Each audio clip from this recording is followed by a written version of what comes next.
اس وقت پاکستان کی سوسائٹی کا عالم یہ ہو گیا ہے، درندگی کا ماحول پیدا کر دیا گیا ہے۔ درندگی، بیگانگی، لا تعلقی، پڑوس میں کوئی ذبح ہو جائے، قتل ہو جائے، دہشت گردی ہو جائے، لٹ جائے، ساتھ والا گھر دروازہ بند کر کے بیٹھا رہتا ہے، اس کی آنکھ میں آنسو آنا تو دور کی بات، اس کا دل تڑپے دور کی بات، اسے تکلیف ہو دور کی بات، وہ اس مرتے ہوئے شخص کا حال ہی نہیں پوچھتا کہ کہیں مجھ پر کوئی مصیبت وارد نہ ہو جائے۔ سڑک پہ کوئی قتل ہو جائے، ایکسیڈنٹ میں مر جائے، پاس سے گاڑیوں پر لوگ گزر کے چلے جاتے ہیں، تڑپتی ہوئی لاشیں آنکھوں کے سامنے رہ جاتی ہیں۔ اور 17 جون کو جو ہوا، یہ مسلمان کہلانے والے گولیاں چلا کے لوگوں کو شہید کر کے لاشیں گرا رہے ہیں، 100 کے قریب گولیوں سے چھلنی کر کے خون کی ندیاں بہا رہے ہیں۔ یہ نہ ایمان ہے نہ انسانیت ہے، یہ کفر سے بھی بدتر وتیرہ ہے جو ہم نے اپنی سوسائٹی میں روا کر رکھا ہے۔ اور کم سے کم وتیرہ یہ ہے کہ ایک گھر کو، ایک بندے کو دوسرے کی تکلیف کا احساس ہی نہ ہو، لا تعلق ہو جائے، ہم ایک دوسرے سے بیگانہ ہو گئے۔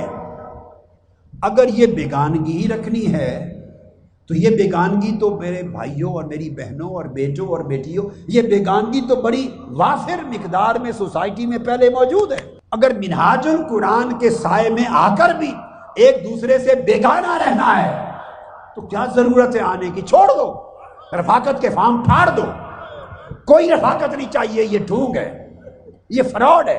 اگر رفیق بن کر یشد بعضہ بعضا، ایک دوسرے کو مضبوط نہیں کر سکتا اور ایک دوسرے کی تکلیف پہ رو نہیں سکتا اور اس کی تکلیف کا درد اپنے وجود میں محسوس نہیں کر سکتا، اگر یہاں آ کر بھی باہم بیگانہ رہنا ہے تو بیگانگی تو پہلے فراوانی کے ساتھ پورے ملک میں ہے۔ پھر اس مشن میں آنے سے کیا ملا آپ کو؟ ارے مشن تو میں نے اس لیے شروع کیا کہ بیگانگی سے نکلو اور یگانگت پیدا ہو جائے، ایک دوسرے کے بن جاؤ، دل ایک دوسرے کے لیے تڑپے، دلوں میں ایک دوسرے کے لیے رحمت، محبت، مودت، شفقت۔ بھائی شفقت و محبت کے سوداگر بنو گے تو پھر یہ محبت تم سے آگے سوسائٹی کو بھی ملے گی اور سوسائٹی بھی فیض یاب ہوگی۔ لہٰذا رفاقت کا مطلب ایک دوسرے کے ساتھ اخوت، محبت اور مودت ہے، ایک دوسرے کے دکھ درد کو اپنی زندگی میں محسوس کرنا۔